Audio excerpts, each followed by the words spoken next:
This is Michael Jahns from Richraths Project 313. Radio, radio, radio, radio. Heard it on the radio. And you're listening to Play That Rock and Roll. Heard it on the radio.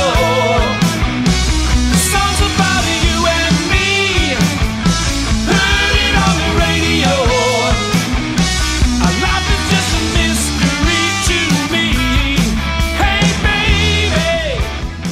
I run into Gary Richrath fans everywhere I go that are so diehard Richrath / REO's fans instead of the other way around, you know, because everybody loves Gary, and it was like, that's what's happening. I mean, even if you look on social media right now, there are so many Gary Richrath sites. It's ridiculous. It's like, and it's wonderful because we're all kind of combining together, which is helping us out, you know? And it's like I said, once you hang out with the guy, you know what it would be like. He lived it.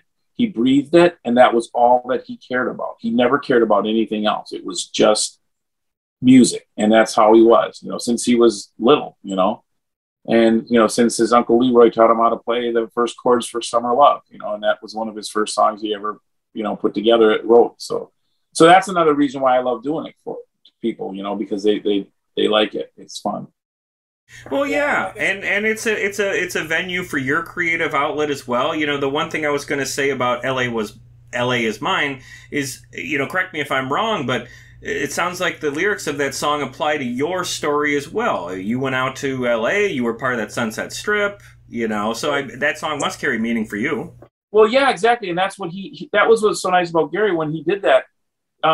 He said, "I want you to finish it," so I finished like the second verse of that song. And then, like, the other thing, you know, because he gave me the first verse, just like Outlaws. I don't know if you heard us do Outlaws. Yeah. Okay, Outlaws. That's another longer song, and that was featured on the Only the Strong Survive album. But it was so long, and that song, it literally was like 3 o'clock in the morning, and I got a phone call. Get over here now! I got a song, so I had to get out of bed, go over to his house, and he's got the first half of the song. He goes, "This is going to be me with my old group of outlaws, REO Speedwagon, you know, taking on the world. And then I'm leaving them. And then you're going to write the second verse, and you're going to be the new gang of outlaws, you know." And that's the whole thing. So if you listen to the lyrics, that's what it's all about. And then it was like, you know, he wrote that on a grand piano, you know, originally. So he didn't even write that on his guitar. And then he turned around and, you know, we had somebody else play the piano for it. And then I think Neil Dowdy actually did some demo work with us on that song originally. So in the studio, actually, but it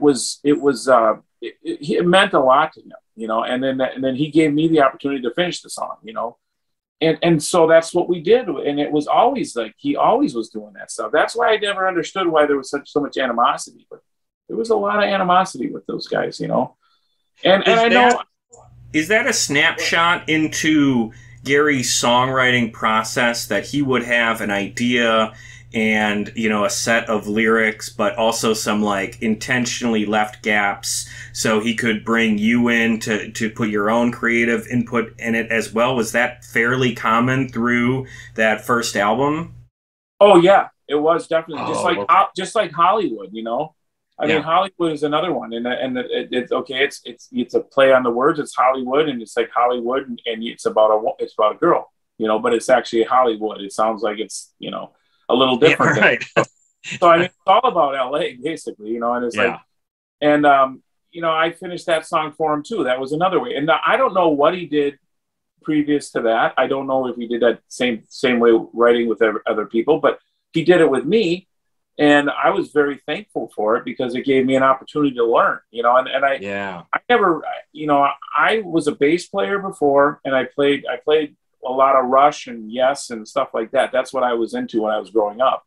And then when I always was an REO fan, but I never thought that I would be doing that. And as soon as he heard my voice, he said, "You're putting that bass down and you're going to learn guitar." And I said, "Oh, I don't know if I could do that." He made me, and he's like sat there and he taught me, "This is what you do. This is what you do. This is what you do." And so he like basically instilled it in me. So, you know, I mean, how could I say no? You know, I mean, everywhere I looked, there was a gold and platinum record in the studio, so I had to listen to him. You know, so. Well, that's so interesting to hear about the songwriting process, because you hear so many big bands like the Eagles or the Rolling Stones, where the songwriting was, these individual members hiding off in corners, basically in this culture of fear, terrified to show each other any potential vulnerabilities.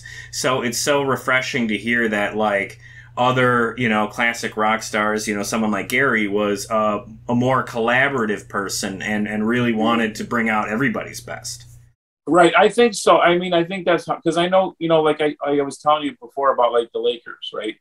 And it's like how he was a big sports fan. He was a team player, and that's what happened when he felt like he was losing his team is when he felt like then he was losing everything. And, like I said, he was with that band for 18 years, and he's the reason why they got the record deal. And he's the reason why they got the longevity of the hits. He helped produce You Get What You Play For, which is still one of my favorite albums, and again, it's like, so that's where it all came from. Now, whatever happened after that, that's when, the commercialism.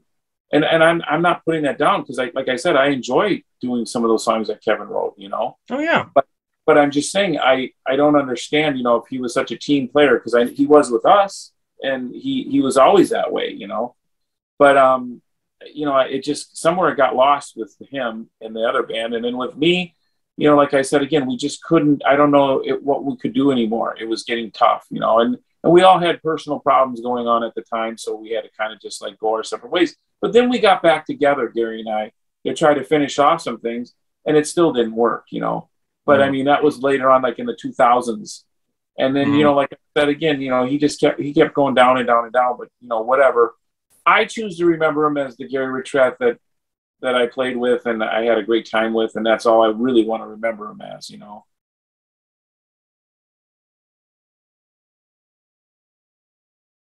Save me from my